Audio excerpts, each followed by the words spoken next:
And we're continuing with the 10th chapter of The Cockatrice Boys by Joan Aiken.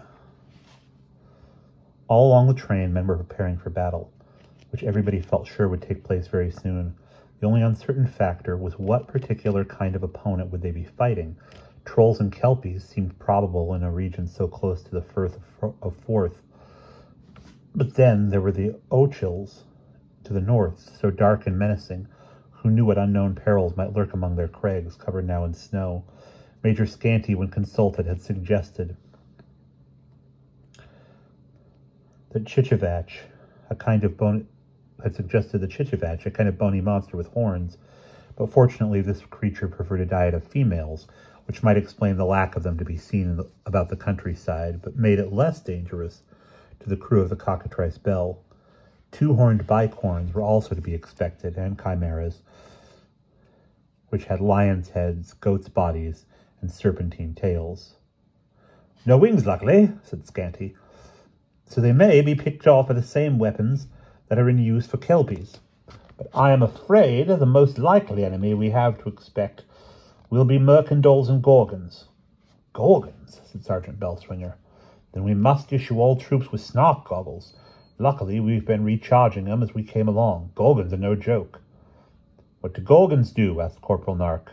"Lassie me, Nark, where have you been all this time? They turn you to stone." "That's nasty." Private Minch, who was of a nervous disposition and given to seeing things at moments of stress, here upset the people around him by having a seeing and declaring that he saw a small stone image of Bellswinger right above the sergeant's head. "Oh, stow your gab, Minch," everybody said, and Private Coldarm gave him an arrowroot jujube, which he sucked in tearful and hiccuping silence. As well as polishing their weapons and snark goggles, most of the men got out Lucky Charms and gave them fond and respectful attention. Corporal Nark had a silver 3-penny piece from a Christmas pudding. Ensign Driver Catchpole had a bit of rock from Mount Vesuvius. Private Bragg had a leaf from a handkerchief tree on the island of Snark, where his grand lived. Sergeant Bellswinger unexpectedly now revealed his secret parcel to be a square foot of turf from the center of a Manchester United football game. "I just thought it might bring me luck," he explained rather apologetically. "And nobody was using the pitch while we were in Manchester, except Snarks, that is, so I just reckoned I'd help myself to a chunk. I think Flint must have seen it in my cabin, and he tried to half-inch it. Wouldn't have done him any good, though. You have to take it for yourself." "Well, it must be lucky when you think what feet have trod it. Of course, I'll be sure to return it once the state of emergency is over." He had kept it watered by an ingenious system of guttering from the train roof. Rainwater, you see, that's what it's used to. And now anybody who liked was allowed to touch it with a reverent finger. As the train crept toward where the town of Dollar ought to be, facing across the valley floor toward Ben Cleach, and the train glents from Sorrow and Care, with ruined Castle Campbell mounting watchful guard between them on its hillock, Aiken fell into a great state of worry and gloom.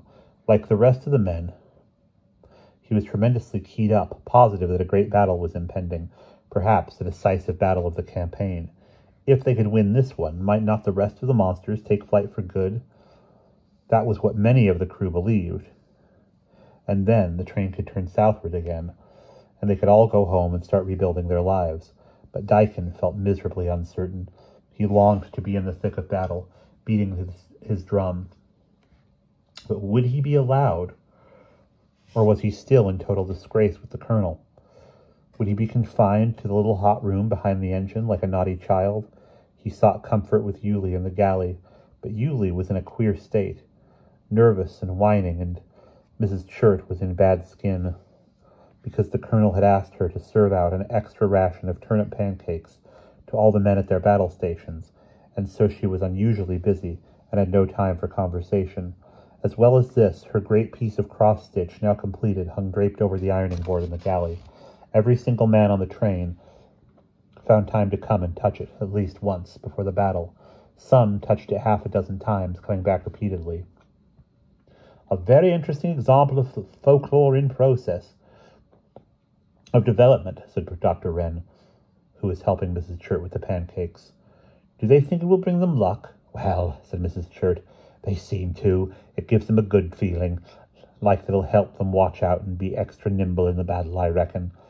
Dr. Wren nodded and touched the cross-stitch himself. So did the colonel, under pretext of making an official inspection. It's just airing now, Mrs. Chert told him. We'll hang it over the patio when the battle's done. To Daikon's great surprise, Major Scanty came in search of him. Ah, there you are, Daikon, my boy. Just step along with me to the engine cabin, will you? Now pay close attention, the Major went on, when they were alone in the small room. The Colonel has an assignment for you tomorrow during the battle, which, as you know, we expect will take place very shortly. Oh, sir, Major, do I get to play my drum? No, my boy, the Colonel wants you to go off in search of your cousin under the cover of action. Taking advantage, you see, of the general confusion. It will be an excellent opportunity for diversionary tactics, the Colonel thinks. You must take the gridiron hound with you, of course. Can I bring my drum along? Asked Daikon hopefully. No, my boy, that will not be necessary. In fact, I should think it might be a decided encumbrance. Your cousin is very likely being held in some hiding place in the mountains, up a steep and narrow track. Daikon's face fell, but he privately resolved that he would take his drum just the same. After all, you never knew. Gorgons might react to it the same way that Snarks did. I myself shall accompany you, Major Scanty disconcerted him by adding, for I have a long acquaintance with the town of Dollar and its surroundings. I was a boy at school here, and have explored up Glen Sorrow to the ruins where the old monks used to have their monastery. Thank you, sir, said Daikon politely but without marked enthusiasm. So you must now make yourself ready, and the hound too, of course, and then, the moment the alert sounds, the train stops, you and I will make a dash for it. Do you understand? Yes, sir. Very well. I will meet you shortly near the observation platform. These instructions from the Major left Daikon in a mixed frame of mind. Half satisfaction, half bitter disappointment. He had hoped so much to have his own important role in the battle again, as at Manchester, to feel part, and a very crucial part at that, of what was going on. Instead, here he was, fobbed off with a rescue errand, sent in search of his cousin Sana, but still, Daikon had to acknowledge there was a good deal of sense in it. He knew Sana well, and he was the only one who could talk to the dog in German, and the dog was fond of him and loved Sana dearly and would certainly be able to track her down if she was anywhere near at hand. Yes, he supposed there was really no fault to be found with the plan, so far as practical sense went, and Sana might very likely be in horrible danger with her Auntie Floss, if it were really her Auntie Floss, and that greasy, creepy Tom Flint. Only he did so wish he could be in the battle. But there it was. Daikon and Yuli were soon stationed in the cabin next to the observation platform, looking out past Colonel Clipspeak's elbow. Daikon's drum was concealed by his snark cape, and Sana's skipping rope was in his pocket. Yuli was whining faintly with excitement. Devilish peculiar countryside round here, Clipspeak muttered to Dr. Wren. I don't wonder its history is so full of witch-burnings and wizardry. It has a deuced spooky and uncanny feel to it, if you ask me. Something to do with those deep cracks between them mountains coming right down to sea level. It ain't a bit surprising that whoever's organizing the monsters chose to have their mustering place up here. Wonder where, though? In Dollar, do you think? The town looks quite wholly uninhabited, one would say, began the Archbishop. Just then all the train's alarm bells went off as half the sky appeared to fall on them. Teeth, beaks, talons, iron claws, razor-sharp bronze pinions hissed through the air, huge wings flapped, flaming eyes darted, rows of sparks like rocket fire. Now, hissed Major Scanty to Daikon as the train jerked to an abrupt standstill. Pay no heed to all that botheration. Just you stick to my heels, you and the hound. He dropped off the platform with the agility of a man half his age. Daikon followed, with Yuli loping eagerly at his side. So far as could be seen in the dark, the train had not yet reached the main station of Dollar, but stood on a siding on the edge of town. Daikon and the Major ran down the slope of an embankment and crossed a stretch of marshy meadow.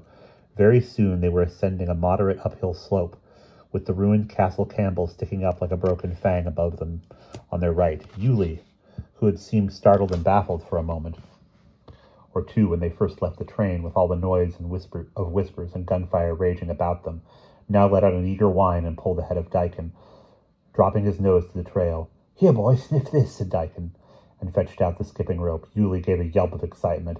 "Aha!" said Major Scanty in triumph. "The dog has found the scent. This is the foot of Glensorrow." He stopped and gasped suddenly, pressing a hand to his chest, and he coughed and coughed again. "Ah! Devil take it, cursed luck, I have been pierced, I fear, by a telepod. Their tusks are detachable. One has gone right into my diaphragm."